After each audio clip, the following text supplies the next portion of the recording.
सभी को praise the Lord, सभी को जय मसीह की। मैं आप सभी को प्रभु यीशु मसीह के नाम से आशीर्वादित करती हूँ। मेरे प्रिय भाई और बहनों, आज हम एक टॉपिक की तरफ जाएंगे। टॉपिक है बाइबल स्टडी। बाइबल मनन करना, बाइबल अध्ययन करना। और बाइबल स्टडी हमारे डे टू डे लाइफ में, रोज़मर्रा के जीवन में कितना ज़रूरी है, कितना फ़ायदेमंद है। बाइबल स्टडी हमें कितनी हिम्मत देता है, बाइबल स्टडी हमें कैसे गिरने से बचाता है, बाइबल स्टडी के द्वारा, वचनों के द्वारा हमें कैसे सामर्थ्य मिलती है। आइए हम बाइबल के वचनों से दोस्ती करें, उसकी गहराई में जाए। आइए वचन की गहराई में आज उतरने की कोशिश करें कि वो हमें कैसे साथ देता है। Praise the Lord. आज हम सबसे पहले वचन की तरफ जाएंगे। वचन है इब्रानियों की किताब 4 अध्याय का 12वां वचन। बहुत ही फैमिलियर, बहुत ही जाना पहचाना मसीहों के लिए वचन है, लेकिन आज हम जानने की कोशिश करेंगे वचन आज के सब्जेक्ट पे हमें क्या कहना चाहता है। Praise the lord. इब्रानियों की किताब 4 अध्याय का 12वां वचन मैं आप लोगों के लिए पढ़ना चाहूंगी।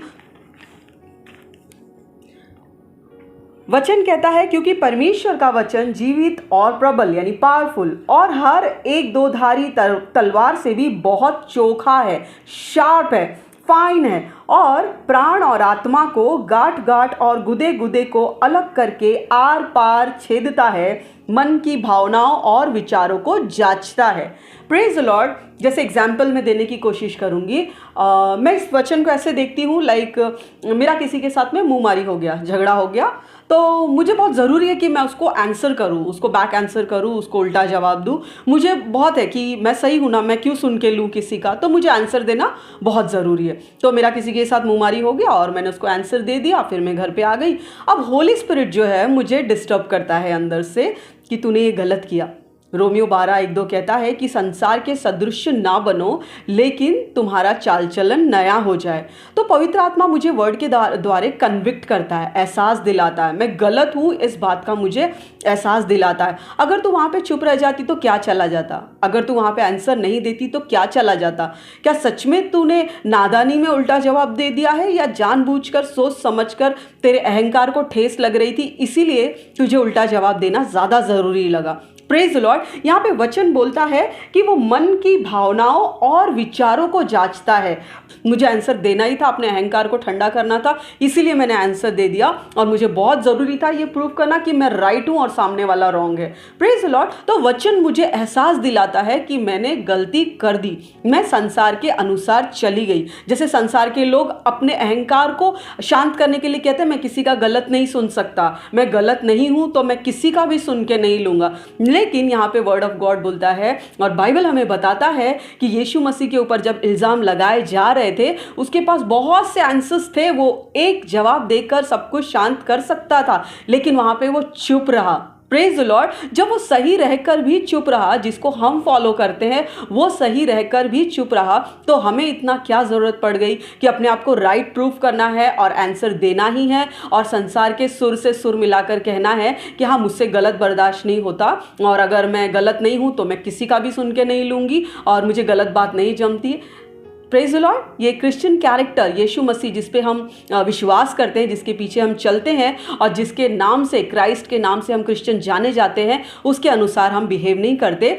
तो होली स्पिरिट हमको कन्विक्ट करता है कि हाँ बेटा, यहाँ पे आपने गलती कर दी, यहाँ पे आपको अपने बिहेव को रेक्टिफाई करना है। और फिर हम जाते हैं, सोचते हैं, और फिर प्रार्थना करते हैं, प्रार्थना में माफ़ी मांगते हैं, और अगर हिम्मत बढ़ी तो उस व्यक्ति को भी कह देते, मुझे माफ़ कर दीजिए, मुझसे गलती हो गई। तो पहला, इब्रानियों की किताब 4:12 हमें बताता है कि होली स्पिरिट जो है हमें कन्विक्ट करता है। बाइबल स्टडी हमें, जब हम मनन करते हैं तो ये सिखाता है कि वो मन के विचारों को जांचता है पवित्र आत्मा, और हमें बताता है, बेटा यहाँ पे गलत हो गया, चलो प्रभु से माफ़ी मांग लो, और फिर उस व्यक्ति से भी, क्योंकि किसी के मन में हमारे लिए कुछ नहीं होना चाहिए। तो हम क्राइस्ट लाइक बनने की कोशिश करते हैं, और हमें बाइबल मनन करना पहले हमें कन्विक्ट कराता है, हमें इस दिशा की ओर ले जाता है। Praise the Lord. हम दूसरे पॉइंट की तरफ चलेंगे। दूसरा पॉइंट है भजन संहिता 19वां अध्याय का 11वां वचन। यहाँ पे डेविड जो है परमेश्वर के आज्ञाओं की तारीफें कर रहा है कि वो सोने से ज़्यादा कीमती है, वो कुंदन से ज़्यादा अच्छा है, वो चोखा है, वो मधु जैसा मीठा है, शहद जैसा मीठा है, और तेरे वचन मुझे उसी मिठास के साथ में, उसी खूबसूरती और चमक और तेज के साथ में मुझे करेक्ट करते हैं, मुझे वार्न करते हैं। मैं NLT वर्जन पढ़ती हूँ, वो थॉट फॉर थॉट बाइबल है, विचार क्या कहते हैं वो मुझे पसंद है ज़्यादा फॉलो करना। तो मैं NLT बाइबल फॉलो करती हूँ। तो उसमें लिखा है कि वर्ड ऑफ गॉड जो है हमें वार्न करता है, हमें चिताता है, बताता है, आगे के बारे में सावधान करता है। यहाँ पे डेविड परमेश्वर की स्तुति, प्रशंसा और वर्णन करते हुए इस शब्द का इस्तेमाल करता है कि वो सोने से ज़्यादा सुंदर है, कुंदन से ज़्यादा कीमती है, और वो चमकता हुआ है, और वो मुझे सही सही समय पर चिताता है, वार्न करता है, वार्निंग देता है। यहाँ मत जा, वहाँ मत बैठ, उन लोगों के साथ मत संगति कर, परमेश्वर के साथ ज़्यादा बैठ, यहाँ वहाँ समय व्यर्थ घलाने से अच्छा है परमेश्वर की संगति में बैठ और परमेश्वर के हृदय की बातों को पवित्र आत्मा के द्वारा जान। यहाँ पे दावीद हमें बताता है, भजन संहिता 19वें अध्याय का 11वां वचन। वही आप भजन संहिता 19वें 8 से लेकर 10 तक पढ़ेंगे तो वो बताता है कि वर्ड ऑफ गॉड उसके लिए, उसके नज़रिए से, डेविड के नज़रिए से क्या है।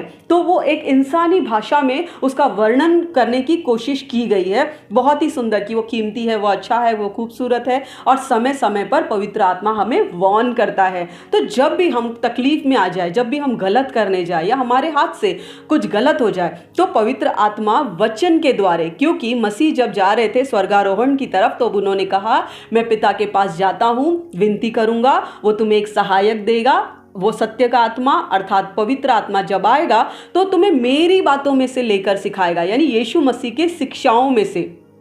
तो जब हम तकलीफ में होते हैं, जब हम कठिनाई में आते हैं, परीक्षाओं में पढ़ते हैं, या गलत हमारा नुकसान होने जा रहा होता है, तो पवित्र आत्मा जो है उसी शब्दों में से लेकर हमें वार्न करते हैं कि अब ये मत कर, जैसे डेविड, जैसे दाऊद यहाँ पर बयान करते हैं भजन संहिता 19वें अध्याय में। Praise the Lord. अब हम तीसरे पॉइंट की तरफ जाएंगे, बाइबल स्टडी करने के, बाइबल मनन करने के, बाइबल से दोस्ती करने का तीसरा फायदा। Praise the Lord. वो है जब हम बहुत नर्वस होते हैं, निराश हो जाते हैं, अब लगता है मैं गिव अप कर ही दूं, अब मैं हिम्मत हार जाता हूं, क्योंकि अब यहाँ पे कुछ भी आशा नहीं दिखाई दे रही, कुछ भी उम्मीद नहीं दिखाई दे रही। जैसे पानी में हम चीनी मिक्स करते हैं या कोई कलर मिक्स करते हैं या कुछ भी शरबत वगैरह मिक्स करते हैं, तो वो एक समय के बाद जो नीचे बैठ जाता है। वैसे ही मेरे प्रिय भाइयों और बहनों, एक समय के बाद जो हमारा विश्वास है, जो हमारे प्रभु के प्रति प्रेम है, वो एक्सरसाइज ना करने के कारण, डे टू डे लाइफ में, रोज़मर्रा के जीवन में यूज़ ना करने के कारण, अप्लाई ना करने के कारण, वो भी एक स्वीट या कुछ जैसे मिक्स ना करने के कारण नीचे बैठ जाता है। हमारा फेथ जो है वो तल में जाकर बैठ जाता है। तो यहाँ पे वचन कहता है, रोमियो की किताब 10वें अध्याय का 17वां वचन, वचन सुनने से, और सुनना मसीह के वचन से है। वचन सुनने से विश्वास आता है और सुनना मसीह के वचन से। Praise the Lord. और वैसे ही 1 पीटर 1:23 पहला पत्रस पहला अध्याय और 23वां वचन कहता है, हमने संसार के कोई भी विनाशी काइंड ऑफ बीज से जन्म नहीं पाया है कि आज विश्वास में हूं, कल नहीं हूं, आज मेरा विश्वास बहुत अच्छा है, कल बैठ गया है। नहीं, बाइबल कहता है तुमने अविनाशी बीज यानी यीशु मसीह, यानी सत्य, यानी वचन से जीवन पाया है। Praise the Lord. तो जब हम अकेले बैठते हैं और हमारा विश्वास कहीं तो तल में जाकर बैठ जाता है, तो ये वचन उस विश्वास को स्टर अप करता है, मिक्स करता है, हिलाता है, और फिर वो फेथ हमारे अंदर से ऊपर आने लगता है। कब? वचन सुनने से। वचन सुनने से विश्वास आता है, और मसीह का वचन सुनने से, बाइबल सुनने से, बाइबल का वचन स्टर अप जब होता है हमारे अंदर, तो फेथ ऊपर आता है। Praise the Lord. तो रोमियो 10:17 कहता है वचन सुनने से विश्वास आता है। वैसे ही 1 पीटर 1:23 कहता है कि हमने संसार के बीच से, संसार के कामों से, संसार की अच्छाई से विश्वास को नहीं पाया है, लेकिन हमने अविनाशी बीज जो कभी टलता नहीं, हटता नहीं, मिटता नहीं, बाईपास नहीं होता, उस वचन से जो अपना फ्रूट जरूर लाता है, उससे जन्म पाया है। Praise the Lord. तो जब भी हम वीक हो जाते हैं, जब भी हम कमज़ोर पड़ जाते हैं, परिस्थितियों के आगे हमें लगता है अब कुछ भी मुझे आशा नहीं दिखाई दे रही, मेरे प्रियो, तब ये वचन हमें जताते हैं, चिताते हैं। पवित्र आत्मा इन्हीं वचनों में से लेकर मसीह के शिक्षाओं को याद दिलाते हैं कि हमने कोई नॉर्मल व्यक्ति किसी नॉर्मल बातों से, संसार की बातों से जन्म नहीं पाया, लेकिन हमने अविनाशी बीज, अनंत काल के परमेश्वर, सनातन के परमेश्वर, हमारे जीवित खुदावन जिसने मौत को कुचल दिया, यीशु मसीह और उसके शब्द के द्वारा हमने जीवन पाया है। जब भी आप हिम्मत हारने पे आ जाओ, वचन को मनन करो, करो, वचनों से दोस्ती करो, ताकि जब परीक्षा आए तो आपके हृदय में वचन स्टोर हो, वचन बैंक में पड़ा हो, स्टॉक में हो, कि जब परीक्षा आए तब आप बाइबल नहीं पढ़ सकते। आई अंडरस्टैंड, नहीं होता है, लेकिन जब आपके अंदर वचन होगा तो परीक्षा की घड़ी में वो वचन हमारे अंदर से निकलेंगे और उन परिस्थितियों से बात करेंगे। जैसे मैंने बताया इब्रानियों 4 अध्याय का 12वां वचन, जब भी आप कमज़ोर होंगे, जब भी आपने ऐसे कुछ कर दिया हरकत कि आप किसी और के मुंह लग गए और किसी के साथ झगड़ा झांसा हो गया, तो वहाँ पे वचन याद दिलाएगा, बेटा संसार के सदृश्य नहीं बनना है, हम अलग है, हम मसीह के हैं, भले सही है तो भी चुप रहना है। Praise the Lord. वैसे ही हमको फिर दाऊद की बातें याद आएगी। ये हर तकलीफ में, हर गड़बड़ी में परमेश्वर का वचन मुझे सावध करता है, मुझे सावधान करता है, मुझे चिताता है, मुझे वार्निंग देता है। Praise the Lord. वैसे ही तीसरा पॉइंट, जब भी मेरा विश्वास कमज़ोर हो जाता है, किधर तो तल में जाके, किधर तो सतह पे जाके बैठ जाता है, तब वचन, पवित्र आत्मा मुझे याद दिलाता है, वचन वचन वचन वचन। फिर वचन मेरे दिमाग में आता है, अरे मैं तो पावरफुल हूँ, मैं सिंपल व्यक्ति नहीं हूँ, मैं नाश होने के लिए नहीं बना हूँ, मैं यीशु मसीह जिसने मृत्यु की नांगी को कुचला है, जिसने अधोलोक के फाटक की कुंजियां मुझे दी है, मैं उसकी औलाद हूँ, मैं उसका बच्चा हूँ, मैं ऐसे कैसे रह सकता हूँ। राजा का बच्चा राजकुमार और राजकुमारी होता है, वो कभी भी एक नॉर्मल सैनिक नहीं हो सकता, वो कभी भी एक नॉर्मल साधारण इंसान नहीं हो सकता। हमें वो रॉयल पॉइंट ऑफ व्यू की जरूरत है जो पवित्र आत्मा वचनों के द्वारे हमें बार बार स्टर अप करने की, हिलाने की, घुलाने की, मिलाने की कोशिश करते हैं। Praise the Lord. तो मेरे प्रिय भाई और बहनों, बहुत बड़ा टॉपिक है, लेकिन आज मैंने केवल 3 ही टॉपिक लिए। प्रभु की दया हुई तो हम वचन के फायदे और जानने की कोशिश करेंगे समय के साथ में। तब तक आप वचनों में बने रहिए। वचन हमारे साथ में और क्या क्या करता है, वचन के साथ में एक्सपीरियंस लीजिए। वचन कैसे कमजोरी में हमें सामर्थ्य देता है, पवित्र आत्मा कैसे हमें गलत हम गलत है ये हमें समय समय पर बताते हैं। अगर आप अपना एक्सपीरियंस शेयर करें तो मुझे बहुत अच्छा लगेगा। और इस आज के लिए इतना ही। प्रभु आप सभी को आशीर्वादित करे। वचनों के साथ दोस्ती कीजिए, पवित्र आत्मा के साथ दोस्ती कीजिए, वो हमें सही समय पर गाइड करेंगे, वार्निंग देंगे और कन्विक्ट कराएंगे कि हाँ हमने यहाँ पे गलती कर दी। Praise the lord. बाइबल का वचन कहता है कि वो हमें यीशु मसीह के वचनों में से लेकर ही बताएगा। कौन? पवित्र आत्मा। तो ये पवित्र आत्मा के साथ दोस्ती करे, परमेश्वर के वचन के साथ दोस्ती करे, उसके करीब जाए। बहुत ज़्यादा नहीं, लेकिन थोड़ा थोड़ा स्टेप बाय स्टेप करके आइए परमेश्वर के करीब पहुंचने की कोशिश करें। आज के लिए इतना ही। मैं आप सभी को प्रभु यीशु मसीह के नाम से आशीर्वादित करती हूँ। Praise the Lord. God bless you.